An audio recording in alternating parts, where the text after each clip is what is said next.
Boa tarde, gente. Então, vamos começar hoje o nosso ciclo novo de temas com o tema crueldade. E eu hoje gostaria de falar da autocrueldade, daquela crueldade que eu provoco em mim por N questões. E muitas pessoas aqui já fizeram jornadas de florais comigo e em cada tema, no finalzinho, eu vou colocar para vocês o tipo de flor que eu utilizo. Então, acho que também ajuda nesse ponto, tanto para você cuidar, né, dos seus pacientes que te procuram como terapeuta, como para você fazer o seu floral, o floral da sua família, como a gente sempre pede para fazer. Bom, as dores da alma, né? A dor faz parte da nossa vida, do nosso aprendizado e do nosso crescimento. Já o sofrimento pode ser maior ou menor, cabe a nós a importância e a entrega que devemos dar a isto. Então, viver não é estar aqui no estado de anjo, como se nós estivéssemos flutuando em nuvens cor-de-rosa. A vida, ela exige uma dor realmente para aprendermos. Eu sempre uso a comparação de como que uma criança aprende a andar. Ela fica mais tempo no chão do que em pé. Aí ela aprende a ficar um pouquinho em pé, depois ela aprende a dar os primeiros passos, aprende a acelerar, depois que ela aprende a frear. E essa forma de aprender, ela nos acompanha a vida inteira. A crueldade é, sem dúvida, a mais dissimulada de todas as opressões. Então, vamos falar primeiro em opressões. Opressão é toda aquela situação que comprime a alma de alguém. São atitudes que espremem a alma de alguém. E tem um termo aí que é muito comum, que a pessoa fala assim, alguém está com encosto, como se tivesse assim, alguma pessoa morta, atrapalhando a vida do vivo. Mas existem várias formas de opressão. Existe uma pessoa viva oprimindo outra pessoa viva. Existe alguém que está vivo, que, por exemplo, se a pessoa morre, todos os objetos dela estão na casa. Inclusive objetos que a pessoa precisou de utilizá-los quando ela estava sofrendo, doente. Então, de certa maneira, a gente está oprimindo aquela pessoa que já morreu, né? Existem vivos que oprimem vivos, existem pais que oprimem filhos, filhos que oprimem pais, relacionamentos abusivos. Então, tem uma chave muito importante aqui em qualquer opressão. E para acontecer uma opressão, seja ela qual for, é necessário que alguém esteja se oprimindo. Então, a auto-opressão, ela é assim, um fator predominante para que aconteça qualquer opressão. E por que ela é a mais dissimulada? Porque ela não tem marcas aparentes. Então, a autoagressão, ou essa crueldade da alma, ela não deixa ninguém com o olho roxo. Ela não sangra fisicamente, então não tem como sair conduzindo a pessoa autora da crueldade em algema, fazer um boletim de ocorrência, etc. Então ela não tem marcas aparentes, mas ela tem marcas profundas e doloridas na alma. Então por isso que a gente fala que ela é dissimulada. E um outro motivo pelo qual ela é dissimulada é porque ela sempre vem enfeitada ou travestida, vestida de alguma coisa. Então, por exemplo, às vezes a pessoa é cruel consigo mesma ou cruel com outras pessoas, mas ela pensa que aquilo é mansidão. Ela pensa que aquilo é paciência. Ou ela pensa que aquilo é serenidade. Mansidão é uma coisa, serenidade é outra, paciência é outra. Muitas vezes a pessoa está sendo cruel em não falar a própria opinião. Às vezes ela está sendo cruel consigo ou com outras pessoas e apenas para dominar a outra pessoa com o silêncio. Porque a gente machuca com a palavra e também machuca com o silêncio. Bom, como é que começa essa autoagressão? Nós somos seres frágeis, naturalmente frágeis, né? Se acontece um tsunami aí, mata aquele tanto de gente. Se, em geral, igual agora, nós estamos tendo um fenômeno diferente, que muitos vulcões que já estavam teoricamente extintos, eles estão entrando em erupção novamente. Então, por exemplo, Krakatoa, no Havaí, tinha várias casas, hotéis, assim, em torno, que vão ter que ser desativados, porque aquele vulcão está entrando em erupção. Então, contra as forças da natureza, nós somos super frágeis. E também somos frágeis, a nossa vida é frágil, romper a vida é simples. Coração parar de bater, se você ficar alguns minutos sem oxigênio, nós somos frágeis. Mas esta fragilidade nossa, às vezes ela está muito forte na parte emocional, por causa da forma que nós fomos educados, ou das relações que nós tivemos, ou de como a gente se vê. Às vezes a gente se vê mais frágil até do que a gente é. E o outro fator é a menos-valia. É quando eu acho que eu sou menos do que a outra pessoa. Quando eu me comparo com alguém e me vejo menor, de certa forma. E isso faz com que a gente perca a espontaneidade. A gente vai ficando cada vez menos espontâneo. E para ficar cada vez menos espontâneo, nós vamos aprisionando a nossa verdade dentro de nós mesmos, a nossa opinião, a nossa maneira de ser. Bom, e o outro grande problema da crueldade e da autocrueldade é uma coisa que se chama martirização. Então, se nós formos olhar, por exemplo, os santos, a maioria dos santos, eles sofreram muito, muito, muito, muito, muito. Então, muitas pessoas pensam erroneamente que se elas sofrerem, se elas carregarem os fardos, se elas se tornarem mártires, elas de alguma forma vão conseguir a redenção. Elas vão conseguir ser melhores do que elas são. E o sofrimento auto-impingido, principalmente, ele nos leva a lugar nenhum. Ele apaga a luz da nossa alma. A nossa alma é feita para ser alegre. Nós viemos aqui para sair melhor do que chegamos, e nesse período que a gente seja feliz. Então, sofrimento não tem nada a ver com evolução espiritual. Não tem nada a ver com crescimento espiritual. E nós também temos muito medo da rejeição. Todo mundo todas as pessoas em geral, ninguém quer ser rejeitado. Mas nem todas as pessoas vão gostar da gente. Nem todas as pessoas. Eu estou fazendo esse vídeo aqui, vai ter gente que vai assistir e vai falar, tá ruim, tá errado, tá assim, tá... Porque ninguém vai agradar ninguém. Por uma razão simples, nem todas as pessoas me agradam. Atitudes, ações. E as pessoas, em geral, elas fazem tudo para alcançar uma coisa que não existe, que é a unanimidade. A unanimidade é todas as pessoas estarem felizes comigo ao mesmo tempo e tudo bom. Não existe isso. Tem uma hora que alguém não vai estar bem com você, depois uma outra pessoa vai, ou às vezes uma outra pessoa vai te surpreender positivamente, mas todo mundo em paz e feliz e sorridente ao mesmo tempo não existe. Inclusive é assim que nasce a timidez.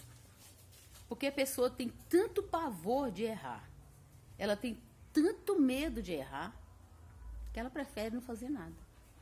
Então, se você pegar um lápis, vai na papelaria, compra 2 lápis. Um você deixa ele paradinho em cima da sua mesa. Aí com o outro você pega, escreve, apaga, aqueles lápis que vem com a borrachinha. Quando você olhar para aquele lápis que não fez nada, ele vai estar perfeito. Quando você olhar para o outro lápis, ele vai estar gasto, às vezes até com algumas dentadas, né, que a gente morde a ponta do lápis, né? Mas ele fez alguma coisa. É a mesma coisa somos nós. Então a pessoa tímida, ela quer ser aquele lápis que chegou da papelaria e permanecer assim. E a timidez é uma autocrueldade impressionante. Gera dores para o resto da vida da pessoa. Por quê? Porque nós aprendemos que a gente tem que agradar outras pessoas. Aí entra uma outra palavra aqui que é dar satisfação. Alguém já viu falar que alguém aluga satisfação? Empresta satisfação? Arrenda satisfação? Não. A gente dá satisfação. Então, às vezes, você vai se justificar com uma outra pessoa e vai dar a ela satisfação. Aí ela fica satisfeita e você fica insatisfeito. Porque, às vezes, você tem que estar explicando uma coisa que para você já está mais do que explicada. Né? Então, esse nosso aprendizado do que os outros vão falar, nossa, imagina o que as pessoas vão pensar. E aí a gente fica dando satisfação para outras pessoas.